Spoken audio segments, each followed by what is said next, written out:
تم کوئی چھوٹے سے چھوٹا کام کر لو، اعلانیہ کر لو یا کئی پردوں میں چھپ کر لو، تمہارے اعمال سے خوب واقف ہے اور تمہارے دلوں کے خیالات تک جانتا ہے۔ اس کے پاس تمہارا اپنے بیٹے کو کہتا ہے کہ تمہارا پورا ریکارڈ اللہ تعالیٰ کے ساتھ موجود ہے، لہٰذا جو کام بھی کرو یعنی خیر کی کرو۔ بندے تو بھول جاتے ہیں، خیر اللہ تعالیٰ لکھتا ہے۔ اللہ تعالیٰ فرماتے ہیں ڈرو مت کسی سے اور آگے بڑھو، کسی شکریہ کا انتظار بھی نہ کرو، آگے بڑھو، تم صرف خیر ہی خیر رہو اور کسی چیز پہ نہ ڈرو، میں تمہارے ساتھ ہوں نا۔ تو اللہ تعالیٰ فرماتے ہیں کہ کسی چیز کا غم نہ کرو، کسی چیز کا سوچو، کسی نقصان کا بھی نہ سوچو، کیونکہ جن کے دلوں میں اللہ تعالیٰ کا ڈر ہوتا ہے تو ان کو ہر چیز جو ہے وہ روشن نظر آتا ہے، وہ نور پہ ایک قسم کا نور ہے۔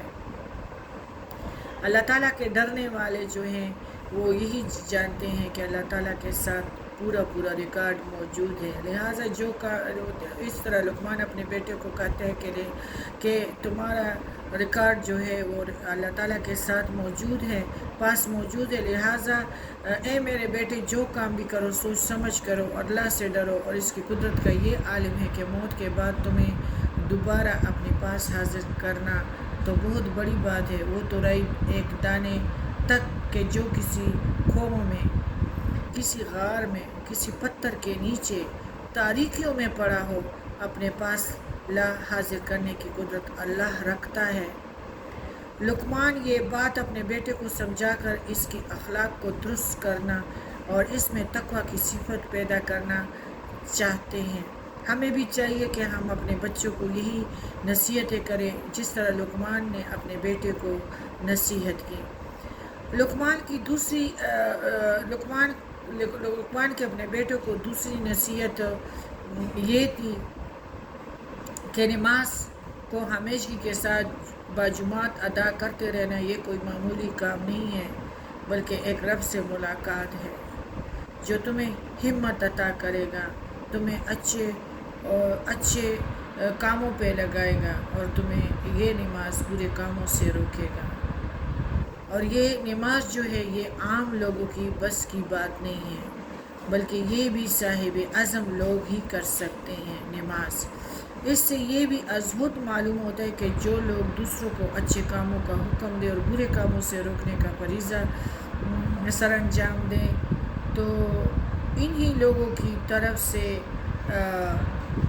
پھر معاشرے کی طرف سے ان کو تکلیف بھی دیں گے، وہ بھولے بالے سمجھیں گے اور ان کو ایذائیں پہنچے گی۔ کس کی طرف سے؟ لوگوں کی طرف سے، کیونکہ پیغمبروں کو بھی تو لوگوں نے بہت ستایا ہے اور بہت سارے دکھ دیے ہیں، اس لیے ساتھ ہی یہ بھی فرمایا ہے کہ اس کی راہ میں اگر تجھے دکھ اور ایذا پہنچے تو اسے خندہ پیشانی سے برداشت کرنا۔ بیٹے بات یہ ہے کہ مصائب پہ صبر کرنا بھی کوئی عام بندہ نہیں کر سکتا اور نہ یہ کوئی معمولی کام ہے، لیکن جب بندہ کہتا ہے کہ میرا اللہ ہے، اللہ مجھے دیکھ رہا ہے اور جو مجھ پہ ہنس رہے ہیں اور جو مجھے تکلیف دیتے ہیں اور مجھے ہلکا سمجھتے ہیں تو وہ بھی اللہ ہے، وہ اللہ دیکھ رہا ہے۔ تو میرے بیٹے یہ صاحب عزم اور ہمت والے لوگوں کا کام ہے جو یہ کام بجا لا سکتے ہیں۔ پھر اپنے بیٹوں کو کہتے ہیں کہ تکبر نہ کرو، گال پھلا کر باتیں نہ کرنا، اکڑ کر چلنا، یہ سب خود پسندوں اور متکبروں کی ادائیں ہیں۔ بیٹے یہ نہ کرنا، متکبر لوگوں کی گفتگو سے وضاقتہ سے چال ڈال سے عرض ہے کہ ان کی ایک ادا سے یہ معلوم ہو جاتا ہے کہ یہ شخص اپنے آپ کو دوسرے کے مقابلے میں بہت کچھ سمجھتا ہے۔ بیٹا یہ والے کام نہ کرنا، ایموشنل اور لوگوں کو ایموشنل نہ کرنا، یعنی ان لوگوں کے جذبات کو نہ چھیڑنا، ان کی عزت نفس کو نہ چھیڑنا۔ اللہ ایسے لوگوں کی ایک حرکت سخت ناگوار ہے اور یہ کام کبھی بھی نہ کرنا جس سے بادشاہ منہ موڑ لے تو وہ بندہ تو پھر دو آنے کا بھی نہیں ہے. بیٹا یہ کام کبھی بھی نہ کرنا.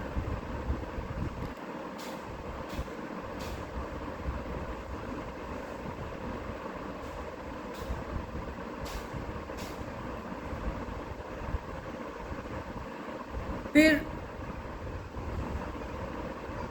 بعض دفعہ ضرورت کی وجہ سے انسان کو بلند آواز سے پکارنا پڑتا ہے. مثلا دو آدمی آپس میں بیٹھے ہو تو پست آواز سے کام چل جاتے ہیں. مگر زیادہ آدمیوں کو بات سنانا مقصود ہو, کوئی شخص خطاب کر رہا ہو, اذان دیتے وقت انسان کو بلند آواز نکالنے کی ضرورت ہے. پست آواز سے کام تو نہیں چلتا.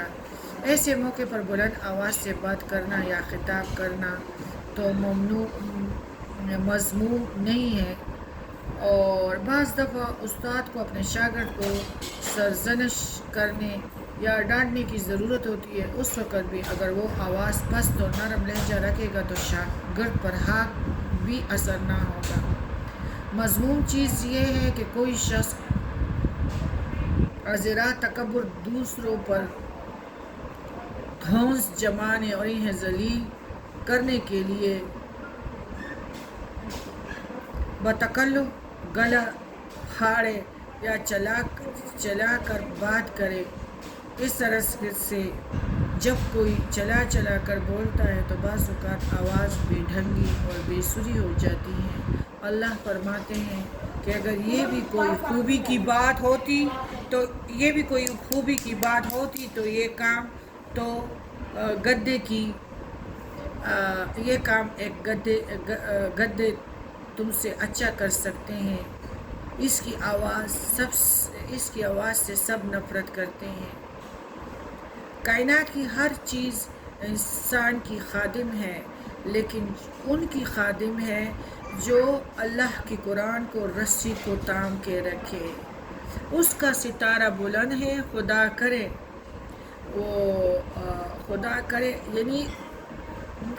کرے کہ یعنی کائنات کی ہر چیز انسان کی خادم ہے. یعنی آپ کو پتہ ہے کہ میں نے کہا تھا کہ ماں نے بد دعا دی کہ تمہیں خدا کرے کہ غلط عورت سے پالا پڑے, اور جریح کی جو پھر پڑا تھا آپ کو پتہ ہے. پھر ایک دنیا والے اگر تمہیں یعنی ذلیل بھی سمجھے, لیکن کل کائنات اور رب تمہارا ہے. اللہ تمہارا احسان مند ہے. تو اس لیے لوگ اگر احسان فراموشی بھی اختیار کر لے تو ان کی شکریہ کرنے کا غم نہ کرو. اللہ تعالیٰ فرماتے ہیں اس سے دگنا چگنا میں تمہیں دوں گا. آپ کو پتہ ہے کہ ایک ماں نے جو اپنے بیٹے کو پکارا تھا اور وہ نماز پڑھ رہا تھا, اور اس ماں نے اس وجہ سے جریح کو بد دعا دی, تو وہی جریح جو تھا وہ دو مسئلوں میں آ گیا. ایک عورت نے کہا کہ تمہاری ماں نے کہا کہ غلط عورت سے پالا پڑے. پھر تو اس کو پھر اس بچے نے کہا کہ میں جریح کا نہیں ہوں, میں اس سے گڈریے کا بچہ ہوں.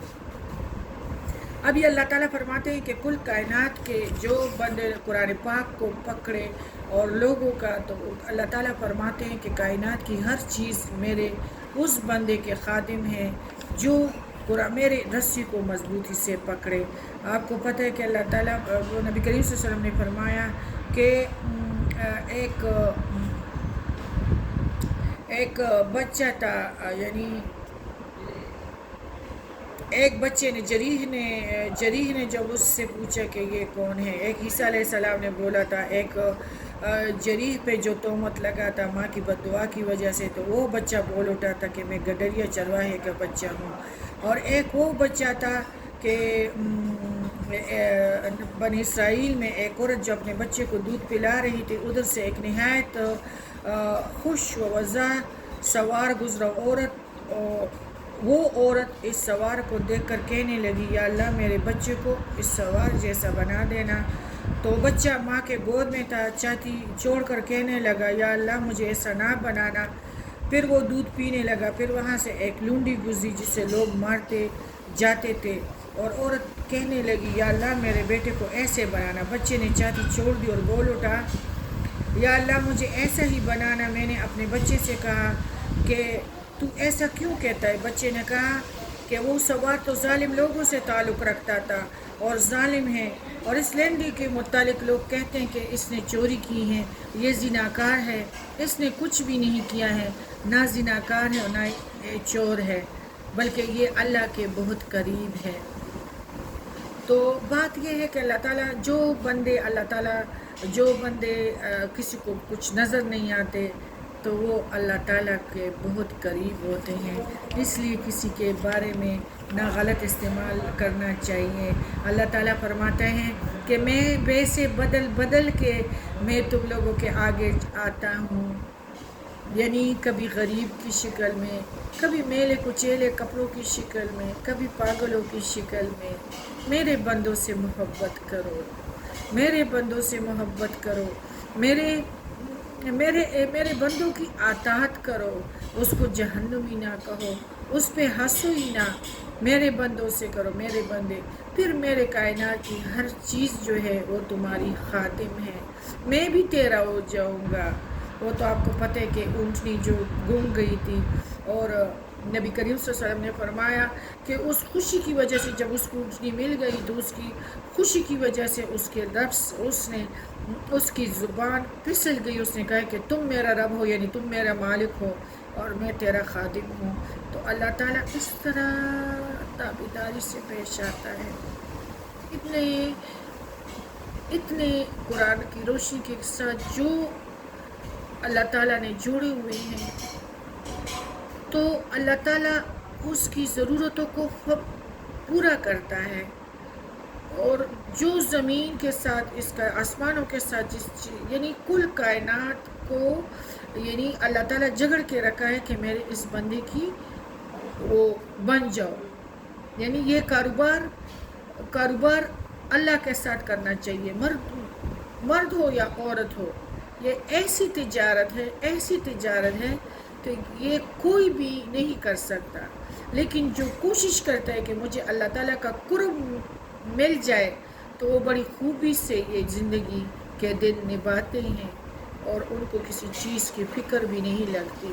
اور یہی ہے کہ ان کے روح کو فرشتے بچے کی طرح پیار کرتے کرتے ایک دوسرے سے لیں گے، جس طرح پیارے بچے کو لوگ وہ زبردستی سے لیتے ہیں اور اس دنیا سے وہ پرواز کر کے چلا جائے گا. سبحانک اللہم و بحمدک اشہد ان لا الہ الا انت استغفرک و اتوب الیک.